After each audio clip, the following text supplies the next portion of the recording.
Good morning, everyone. Welcome to Satsang.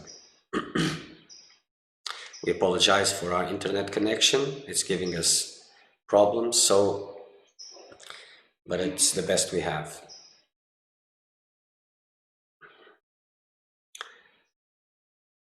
Let's make some silence first.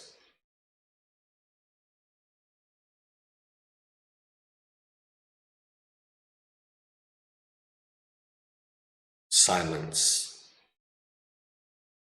Don't let yourself be touched by thoughts, sensations, emotions.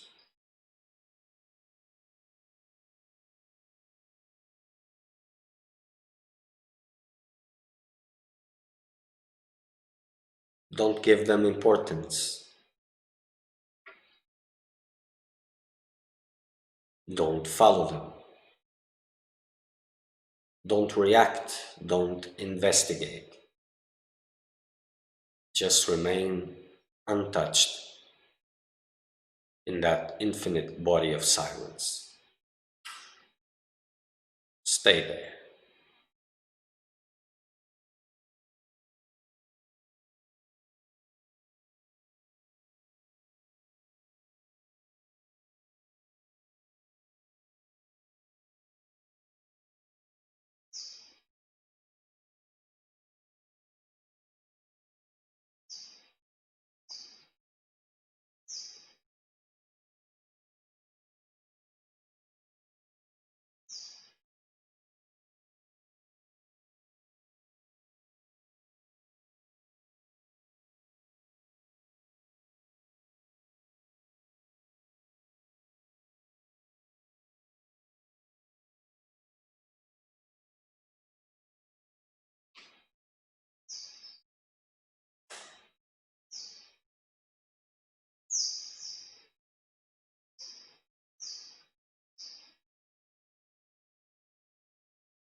So today we'll talk a little bit about abstraction.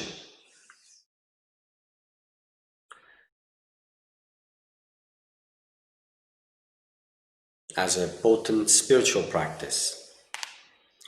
Sometimes it may seem that what I'm saying is a little bit opposite from what I said previously, but understand that I'm speaking to different types of seekers and through different levels of the quest. So to practice abstraction, there has to be a little amount of silence. Anyone can practice this, but for it to be real, there must be some discernment existing, because just practicing abstraction from certain things which are more easy and others just letting go in automatic, it doesn't really changes anything. So whatever is being observed and who's observing, they are product of the same construction, and fundamentally it survives, it exists, whatever that means, through the importance that you are giving to it.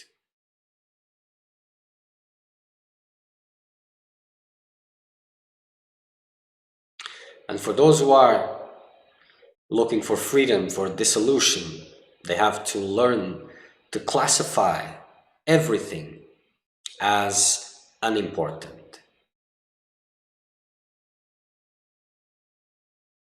It's not good, not bad, unimportant, irrelevant.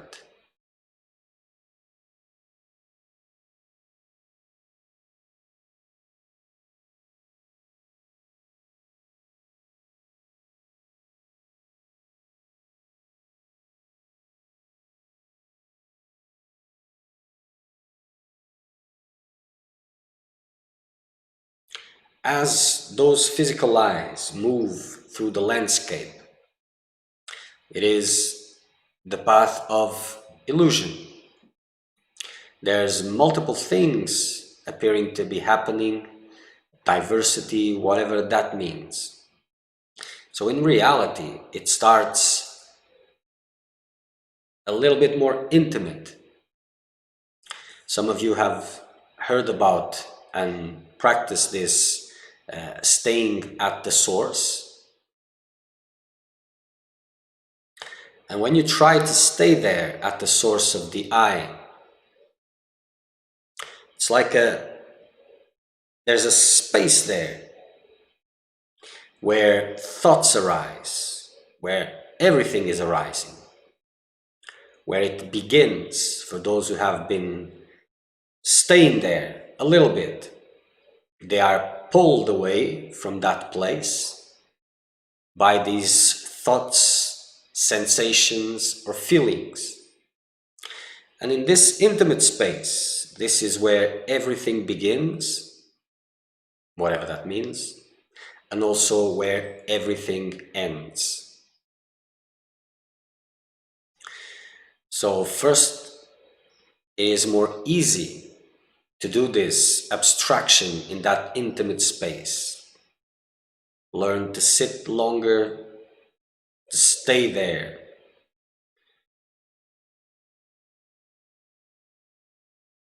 And as thoughts or emotions or sensations starts to arise and attention is moving towards them,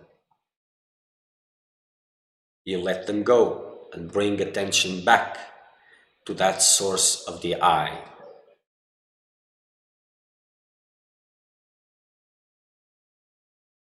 Or even just abstracting and remaining there, but that is more difficult a little bit.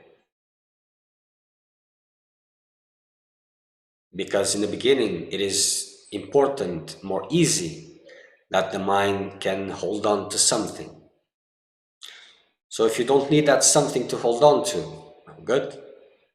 Just remain in that emptiness, untouched by whatever is arising.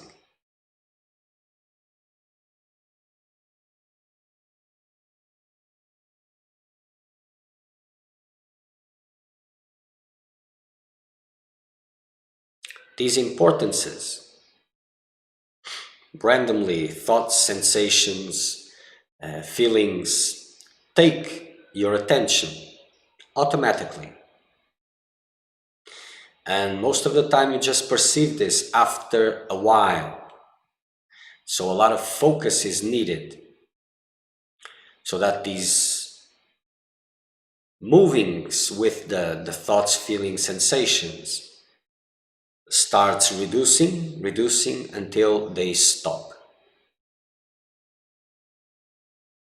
And as you establish yourself with this attitude, because it is an attitude, towards that it seems to be manifesting, then this will go also to that which you experience as with your eyes open.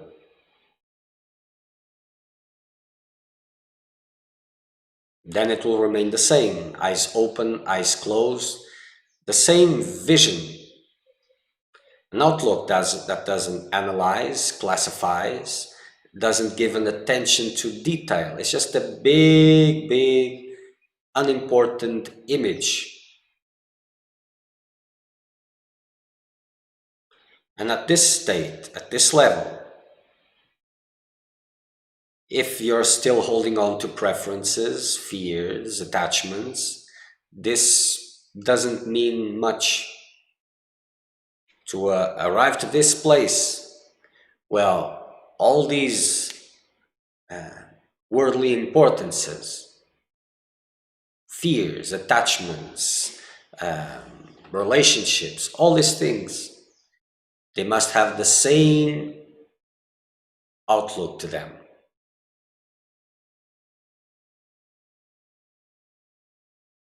There are things that dissolve just by abstracting. Others needs to be cut depending on how intense is the importance, how intense is the power that this has over your attention.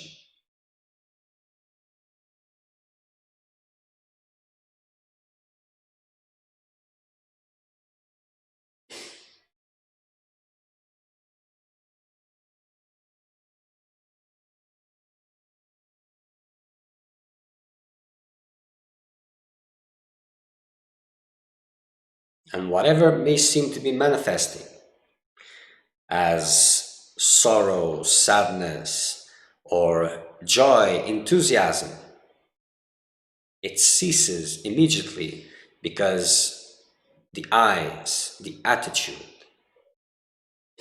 appear immediately. I don't let the circus to continue.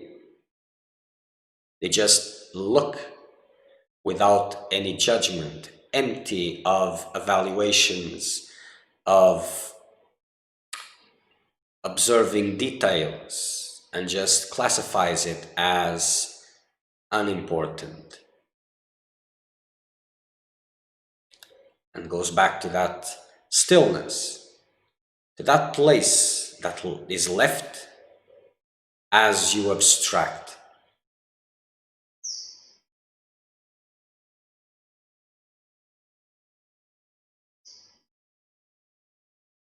And you will fall down again and again and again and again. And you have to realize it's not about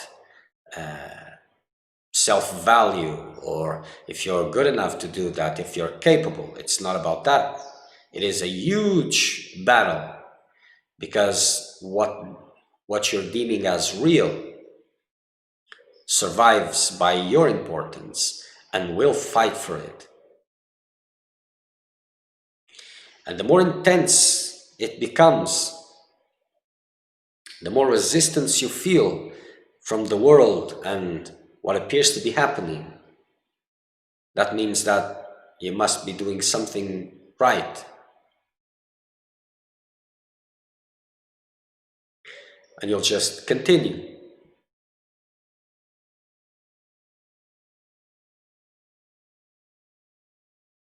There will be certain moments that it will seem quite impossible to abstract.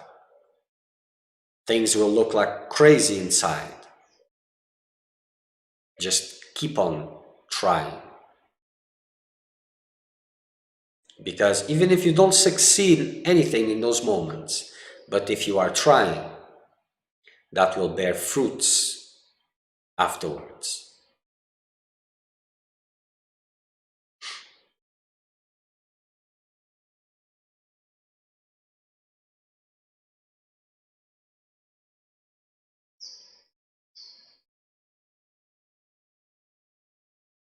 Certain things are important to arrive to this level of practice.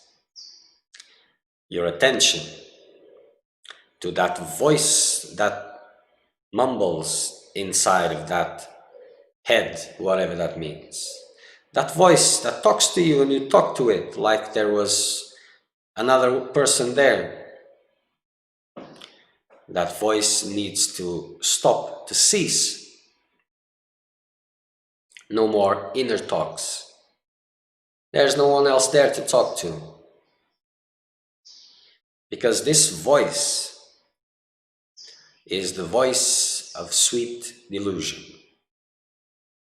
And it takes you, because you're so familiar with it,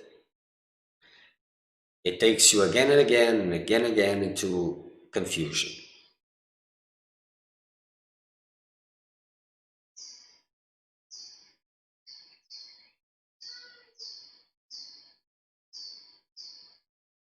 No inner conversations allowed. There's nothing to talk, to evaluate. There's no one to talk to. This voice needs to cease. You will have to learn to preserve that space of silence. And whenever the conversation is starting, you immediately say, shh, or you let it go, you abandon the conversation. Whatever you can do to cease that conversation.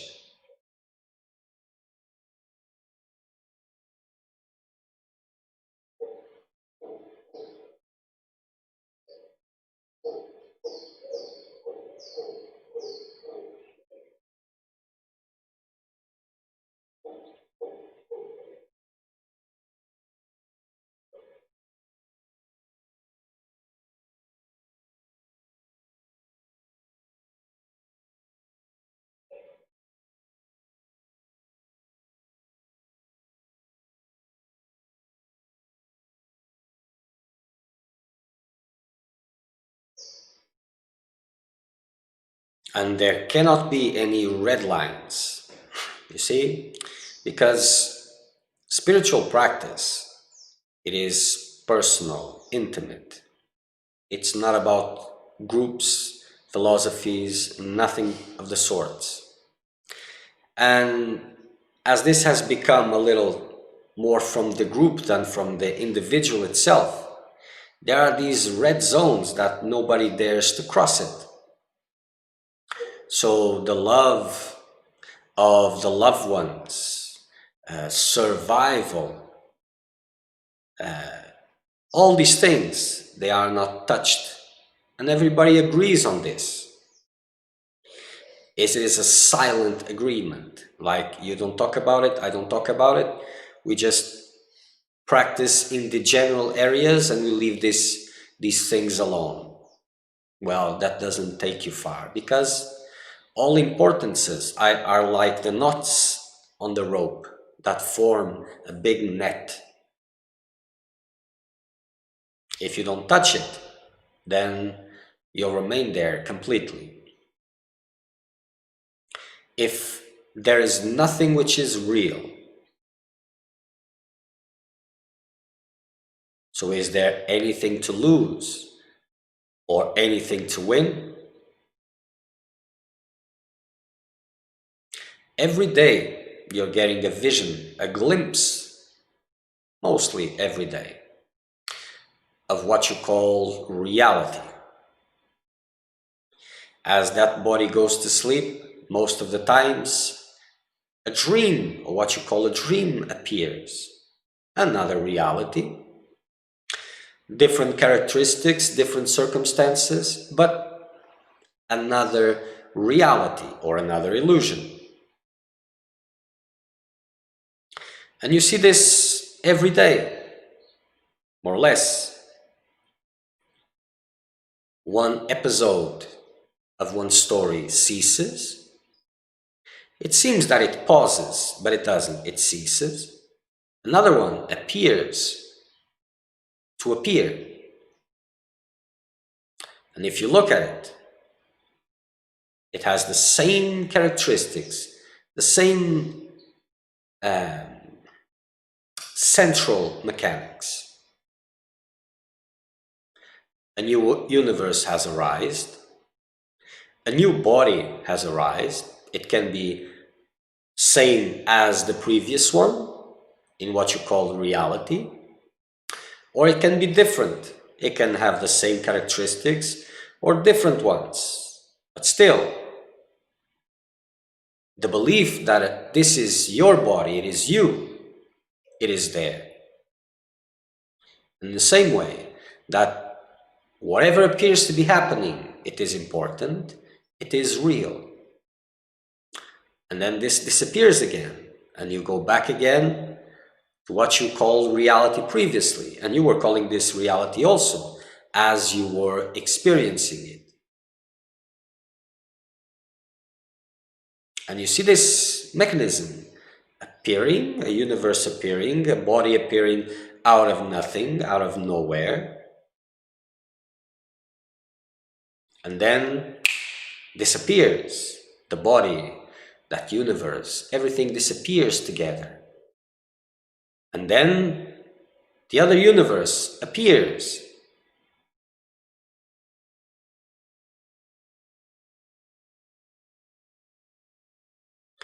If you had more time into that universe that you call the dream,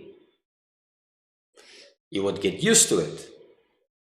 And eventually you would be split as you move back and forth. It's like I'm living two lives at the same time.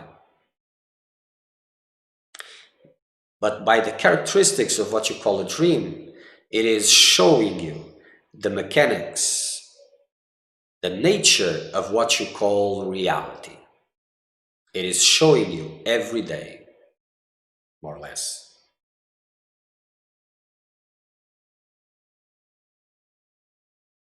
People look at what they call dreams in different ways.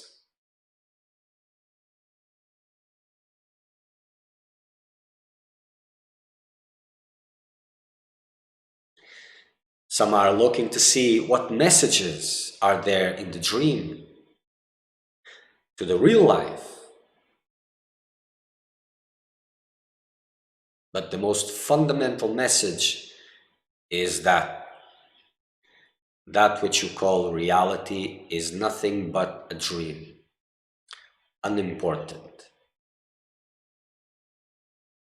It is there to entertain you. Let's go back to the dream again. What was the purpose of all of that? You appeared, you had some experiences, and then you disappeared. It ended without ending, and it started without starting. There was no point in that. There was, to keep you distracted. Same in what you call reality. No importance whatsoever. Just there to entertain you, to distract you.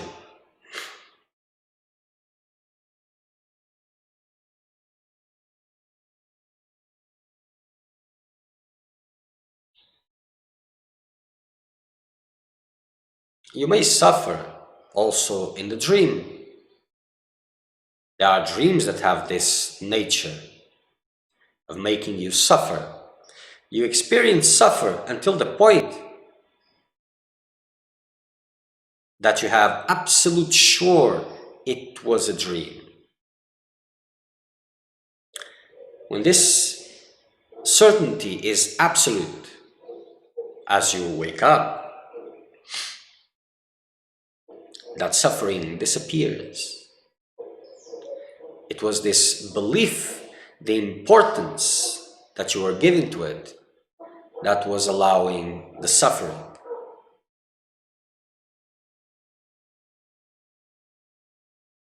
So in the same way, that which you call reality now, and you're trying to look at it as unimportant, irrelevant, and abstract, it will fight for your importance, for your attention, in the ways that are important to you, tailor-made, will explore your weaknesses, your attachments. And if you're naive, you can become frustrated with that. But if there's some maturity there, you will thank for this, because the world is showing you the biggest knots that need to be cut.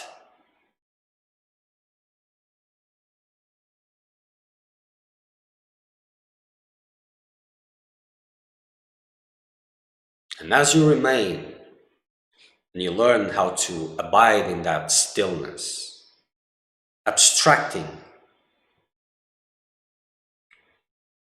these will start to lose their power over you.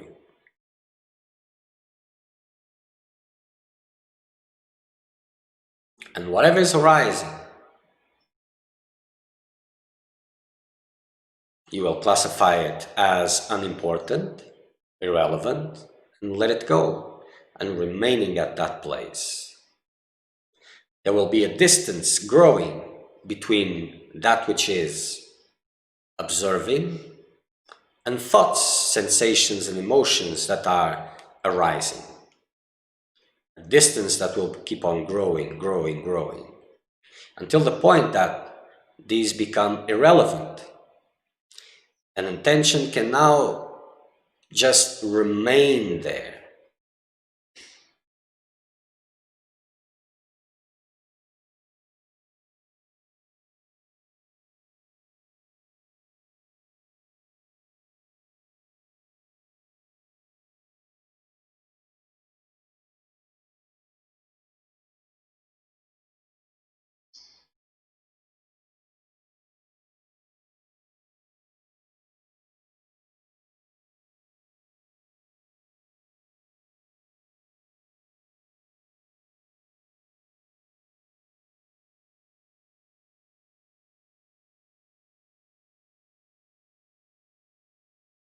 Nothing good, nothing bad, just irrelevant, unimportant.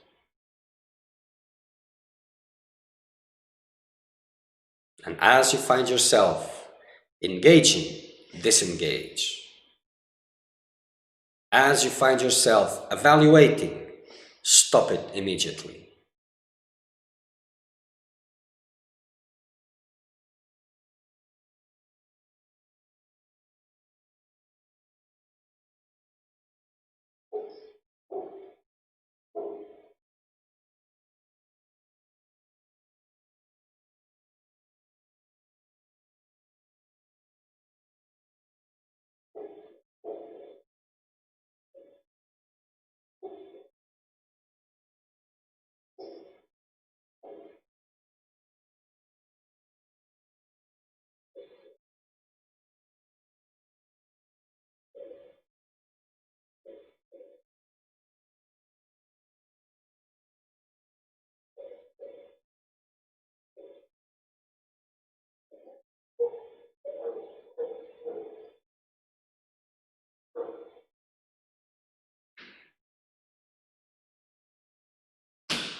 Okay, so that is abstraction.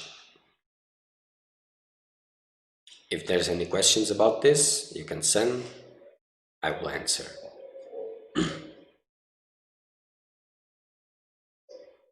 Just going to answer a question that was sent previously.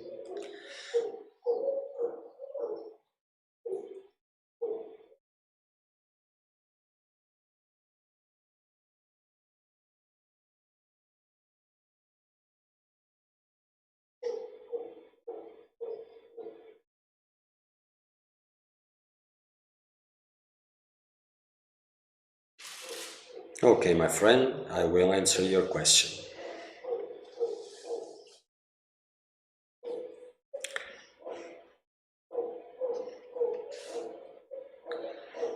Okay.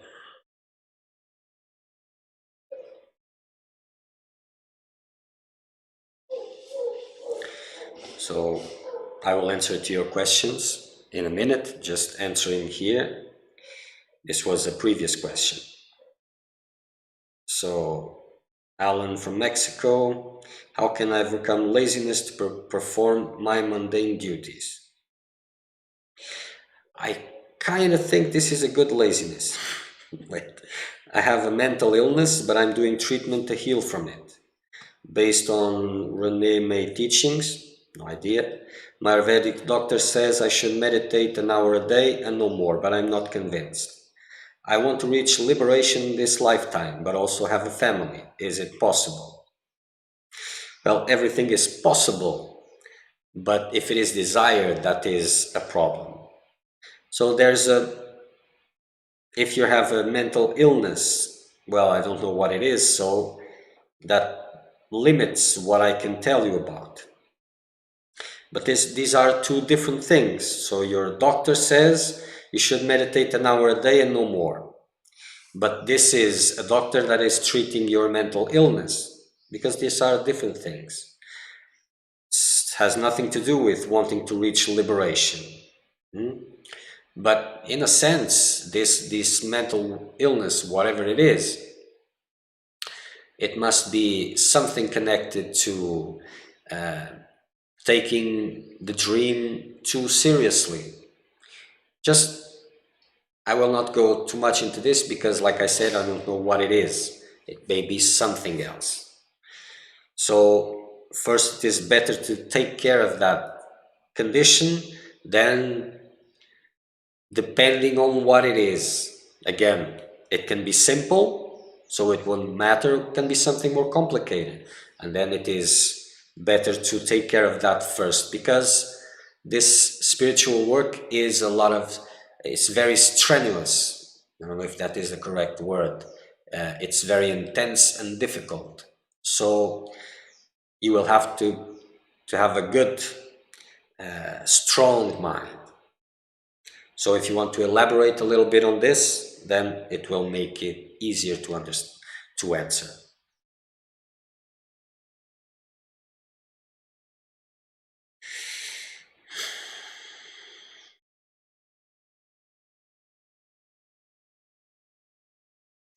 I will answer your questions now. Hello, I do this investigation during all the days. Something I forget for a few moments and I came back to the investigation, but it seems it's not increasing.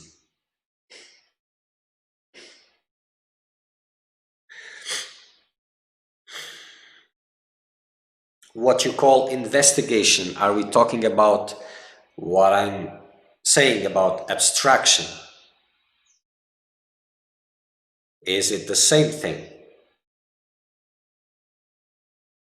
Because people use this investigation as, for example, self-inquiry.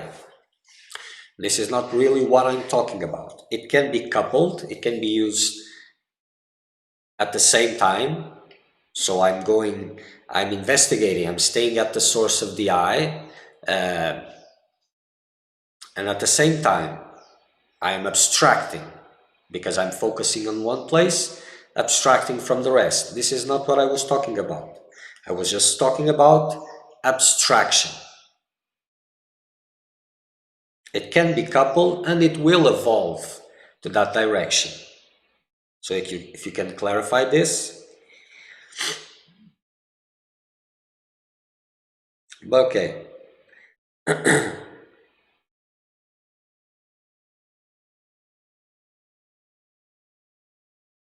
If it is the same thing and it is not increasing, well, that means that those red lines that I was talking previously, they are there, more camouflaged, more centralized in little things, but they are there.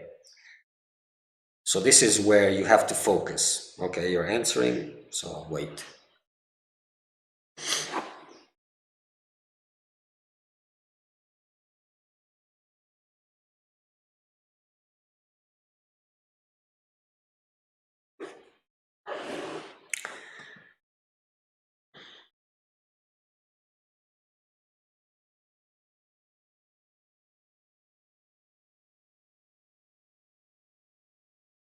This investigation can be a lot of things. Can be this investigation towards the source of the I, the nature of the I, or the investigation towards the nature of what appears to be real. But this is not the central, because all these things take more or less the same thing. But this investigation, if you're investigating the nature of what appears to be real, that demands still importance. You're still having some importance to that, and this is leading you to investigate and trying to cut it. So this is different. It can be there, it is good in those things that are more important, that you cannot just abstract to dissolve, but this is what I'm talking about. So you're practicing this with your family, with your work, eyes closed, eyes open. That is very good. But if it's not growing, that means there are red lines that you are not daring to cross. Because when you do this, when you're really practicing this, the world, what you call the world, and that contains everything you like, dislike, people, family, all of this will start to get really angry towards you. Angry is just a term, but you will find resistance at many levels, accidents even, things that bring back again your attention and your importance. If you're not experiencing this, if you had experiencing this already and you feel that you've gone through, that is another thing. But if this would be the case, there wouldn't be this impression that it's not growing. What was with your word? It's not increasing. Because what increases is the level of silence, that vibration. Because there is this movement, normal movement, there is stillness. As stillness, which is the fruit of abstraction, increases, a vibration, a big body of silence, of vibrating silence starts taking over. And it starts to grow and to grow intensely. But if it's not, then you have to investigate. What are your precious things that you do not dare to touch? Or are you just doing this? How do you say this? You're doing it, but not when things are difficult. For example, in a random situation, you're there with your wife or your whatever, and everything's nice, fine. Someone is talking to you, and you're just abstracting. You appear to be there, but not there. But then, when there is a problem, an intense fighting situation, you forget about abstraction and you just dive into that. So that means it is superficial practice. So you have to investigate, or else it would be increasing. So these red lines, these red places that you don't dare to touch, this is what always holds back the practice.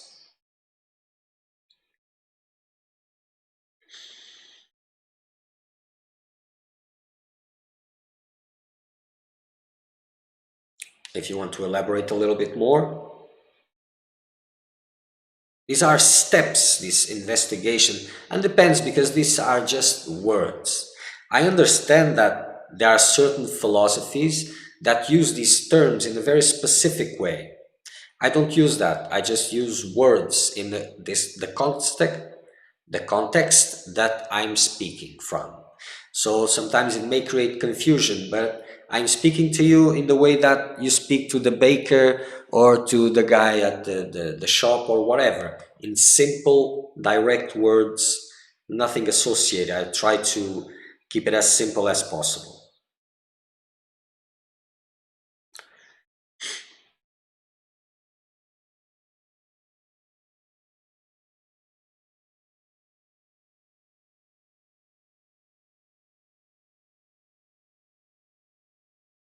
So there's a lot of ways. For example, if you're practicing this abstraction that I'm talking about, and there's things that are not letting you abstract, it is too intense for you, then you investigate. What is the nature of this? Why am I not letting go? And you will see the whys. And for who is this important?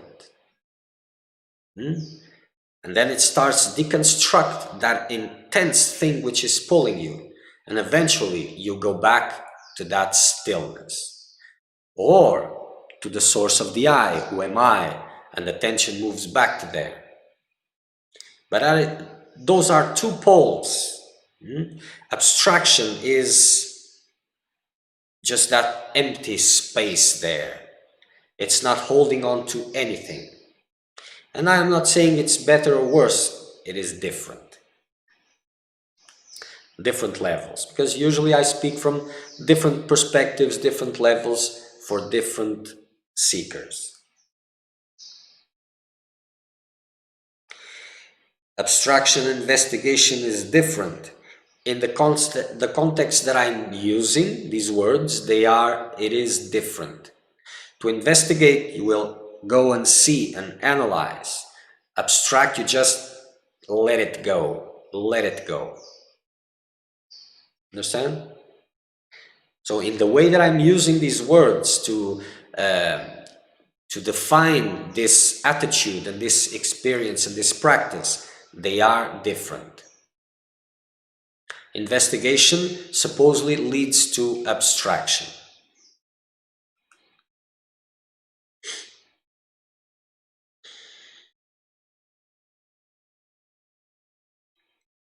So abstraction can be with eyes open. Yes, in the beginning it's much more difficult, but as you continue with this eyes closed, just forgetting about, because this eyes closed is a very big abstraction. It abstracts you from the big universe that appears to be there, and only this intimate space remains. So this eyes closed is big abstraction. And you work at the source of delusion, that is in that intimate space. That which is left, it's not inside the body, it is there. And this is where you work. Because it is in this intimate space that all these thoughts, sensations, feelings arise, that then make all the rest appear unreal and relevant. So as you abstract this intimate space, then as this vibration grows, this abstraction becomes longer and longer.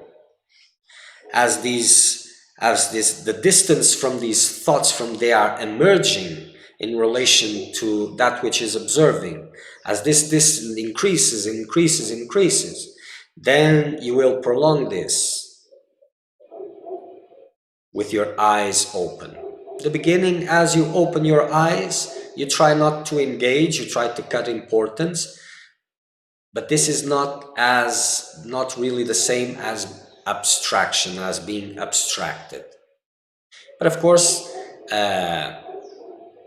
eyes closed, eyes open, you start from where you really stand, and you'll do whatever is necessary to reach this. And this is a work that completes itself, eyes closed and eyes open. But the more it grows in that intimate space, the more it is possible with eyes open and to remain just untouched by, well,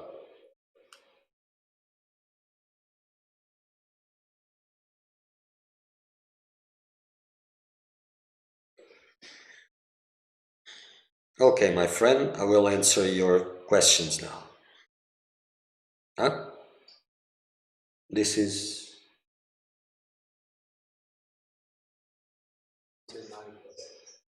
Ah, the email. Okay, so I thought it was from WhatsApp, but it isn't. Okay, Peter, I will answer your questions. Vairagya, dispassion, and abstraction are the same.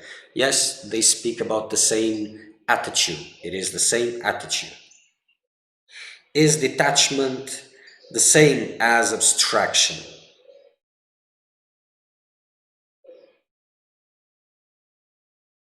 Well, you can say that. If you're abstract, then there is detachment.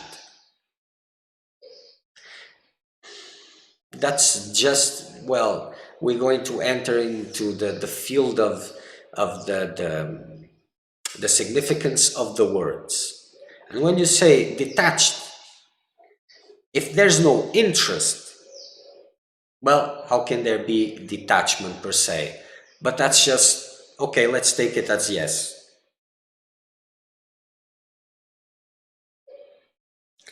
How to combine devotion with abstraction? And that is a good one, isn't it? If I use japa meditation, a mantra mentally to remove my attention from the mundane mind, is it abstraction or repression? Interesting, this question. Let me read it again. If I use japa meditation, a mantra mentally to remove my attention from the mundane mind, it is abstraction or repression? Well, neither one, neither the other. Well, let's go. Let's go. First question, how to combine devotion with abstraction? They go to the same place, but not at the same time. Like I said previously in this, I'm talking to a certain level of the quest, which is a little bit higher. And it's like this devotion will evolve to this abstraction. That body of love, of devotion, that grows intensely will eventually lead to this vibration that there is, it's not as abstraction, but it is complicated, because that vibration of devotion becomes so intense that you are not touched by any of these things. So yes, in a way it is abstraction, but it comes from a different direction, very different. I don't know if this was a clear answer. If it wasn't, just ask some more. If you use japa meditation, a mantra mental, to remove my attention, the mantra is not to remove attention from the mundane mind. It is to make it disappear. The mundane mind is just noise. Just, you see, like a closed stadium full of people inside. That is the mind, mundane mind. If you remove all the people from there, and the walls of the stadium dissolve, well, that is what the mantra is doing. So the mantra has a vibration. You're focusing on the mantra. You're focusing on that vibration, and everything else which is out different from that vibration starts to dissolve, dissolve, dissolve.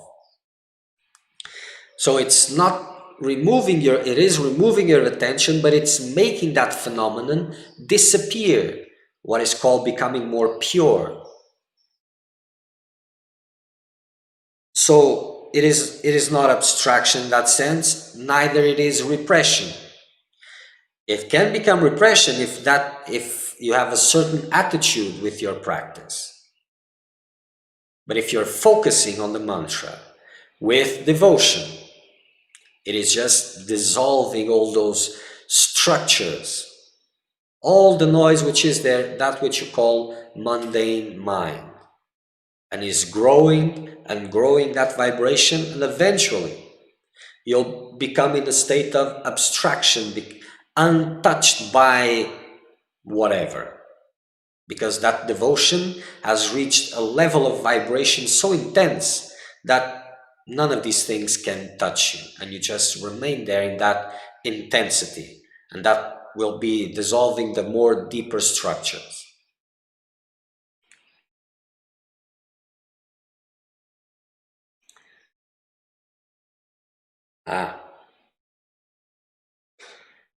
Okay, so this was not your question, was this becomes confused. Okay, but okay.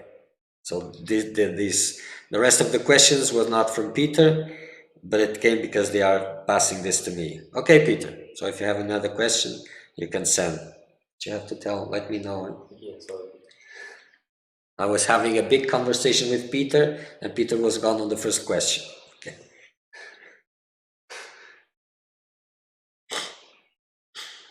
Okay. I agree with you. When happens strong experience, I forget. But I say, I see, now I forget. I see, it is crazy. I am quiet, but I see. I drop. I see it. Yes. So this is where the thing goes, because the mind, the character, will always, always try to adapt to your spiritual practice, to survive in it. You see, this is why the level, the intensity of your practices has to go beyond the specter of the mind. The intensity has to be so much that this will not understand. And the less this understands, the less it will be able to adapt to the new circumstance.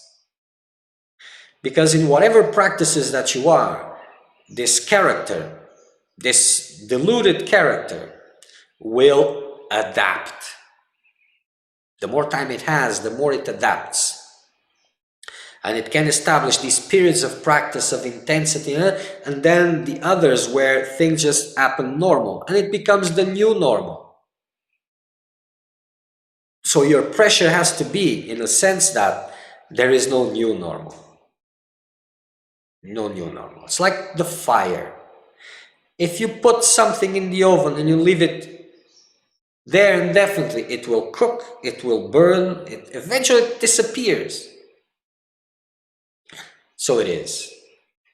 You cannot let yourself adapt to it. Intensity has to increase continuously. So if the rest of the time you can do this abstraction nicely, so then you have to focus on these periods. Focus harder and harder. What this is investigating. Why in these moments do I forget? Where am I deluding myself? Because you're deluding yourself. This is part of the path. And to be able to see where am I doing this, that is a key. And only investigation can bring this. So you have to investigate the thing, not just dismiss it.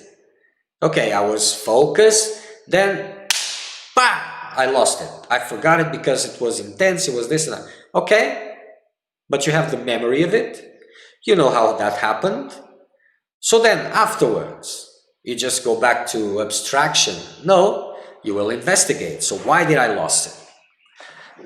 Where am I deluding myself? Why did I lose? What are the importance that I'm still holding on to into these situations? What are the fears connected to them? Then you will see. And then you'll use your mind, your common sense to act upon that you have seen in the way that you can cut it and dissolve it. But if you protect it, if you don't investigate it, then you just, time is passing and, well, same old, same old.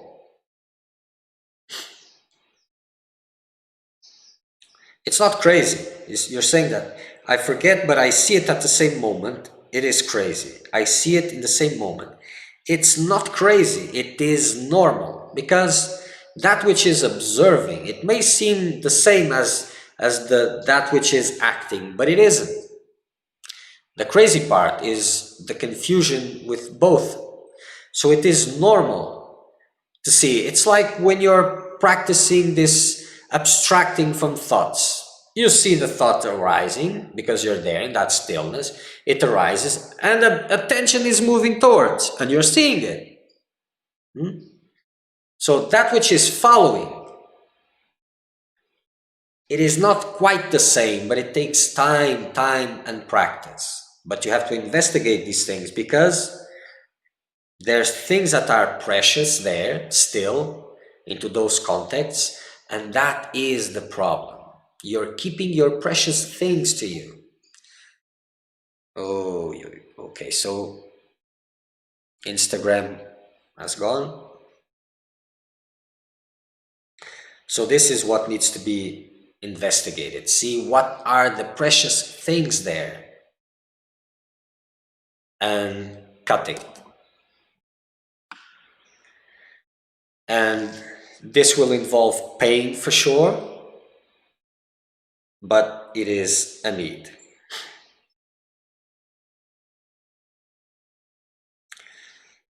Okay, my friend, I will answer your questions now. Namaskar. Whenever I overcome obstructions during meditation, there is sometimes a brief dissociation from the observed, sorts of a gap between the observed and the observer.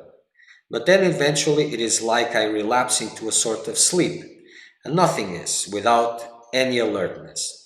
I find myself way later. Is this really sleep or progressive meditation? If it is sleep or a bad sign, how can I handle it?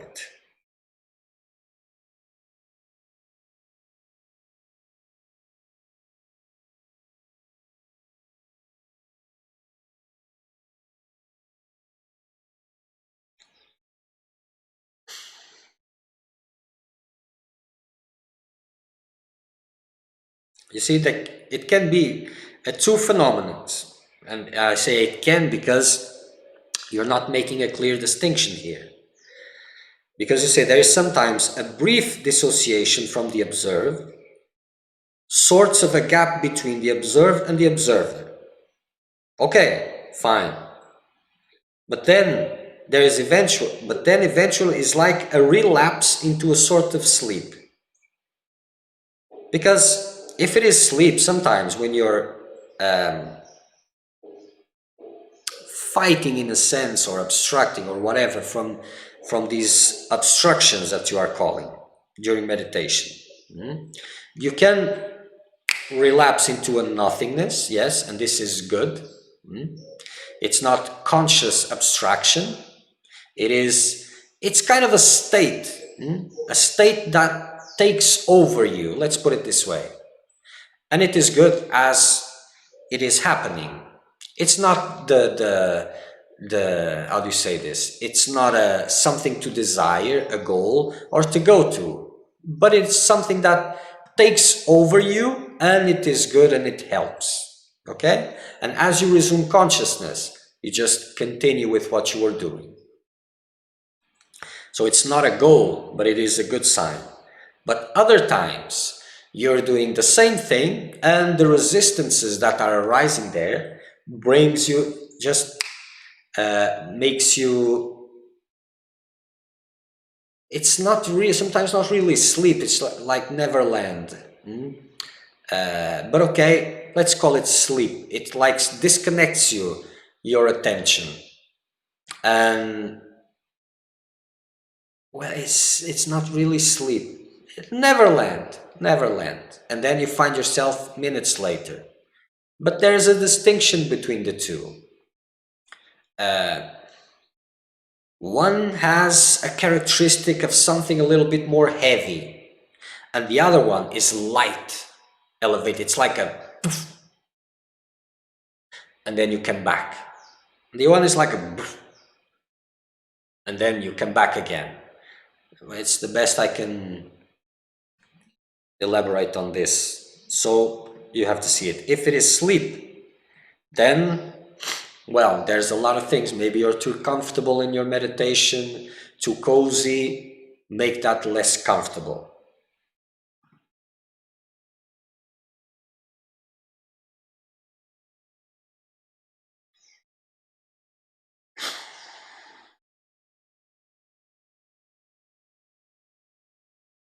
Okay, my friend, so if you're seeing what I'm answering, then go for it.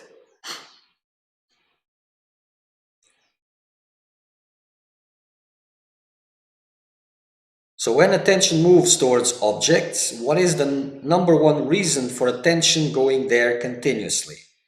Well, it is like a reflex, like something, what is the word? It's like driving, for example. You're driving, you have been driving for a lot of time, you don't have to think on what you're doing. It has become automatic, you see? It is the nature of what you call reality. We can call it, or what you try to call it, illusion. So it is an automatic. It's like what they call unconscious. It's not, it's just something that you're not conscious about. So it is its nature, it is its mechanics, but this can and has to be changed. It's like picking something which is automatic and making it not automatic. So there is the reasons that you are associating with this movement. For example, someone is passing in front of you and you don't know this person. Automatically it goes, it follows. It may have any judgments or not, it doesn't matter. And another person is coming, but you know it. So you have some beliefs or feelings about that person, you like it or you don't like it. It is the same movement, but there's this association from your part because the movement was automatic, and then you associate your own personal things, whatever that means.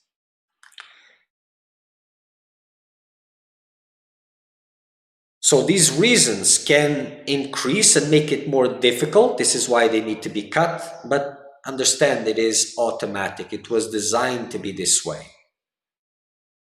It is as it is. But as you dedicate and focus on this, everything dissolves. If there are personal beliefs associated with that which is just automatic, it will have to be cut. Then, as this is cut, the rest, it becomes more simple. Because in the beginning is not natural to gain this distance, but as you continue the practice, it will become the new natural. Okay?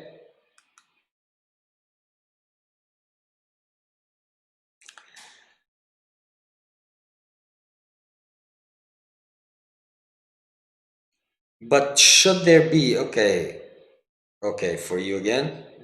Okay. Should there be any alertness in that elated state if it is not sleep? Not necessarily, not that one. Because it is something that is taking you, and this, it's like a very drastic change from the personal to complete, I cannot say abstraction because this involves still the person, but it's something different. It's like it's a meditation. There is the fruits of this work that I was talking about, which is abstraction, focusing on the source of the I. But there are these meditative experiences. It is different. They evolve. It's like an artificial thing that is brought onto you. So it's like taking something, a drug or something like that, that you are, or alcohol, that you are taken by that.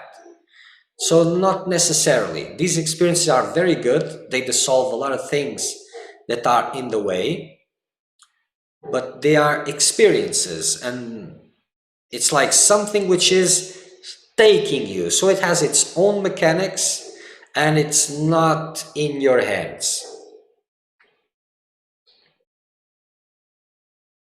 But more or less.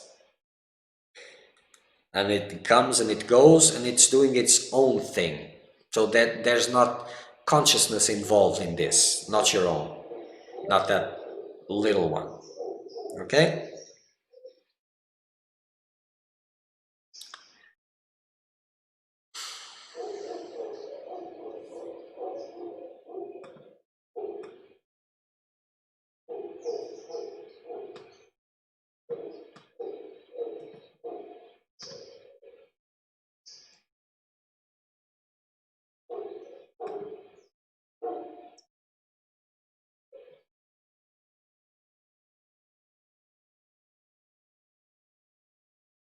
Okay, so next satsang will be,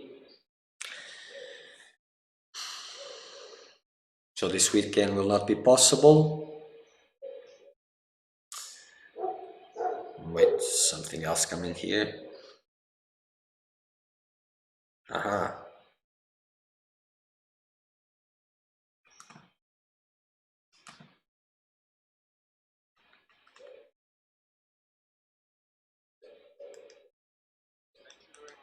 Okay, you're welcome.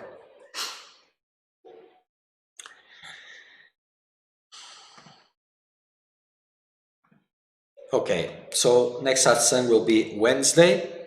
If there is a possibility of making it earlier, we will let you know. But Wednesday, it will be for sure, because this weekend, not possible.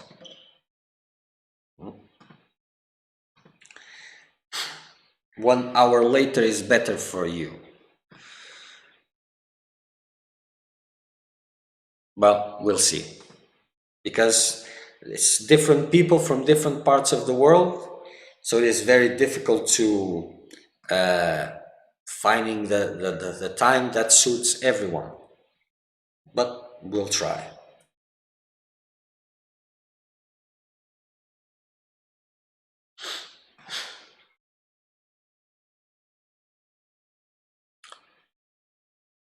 Okay. So until then, keep up the work. And if you have any questions about this subject, you can send whenever you like, and I will answer in the next satsang. If you send it through WhatsApp, I can let you know when I'm going to answer your question so that you can follow. Okay? Okay.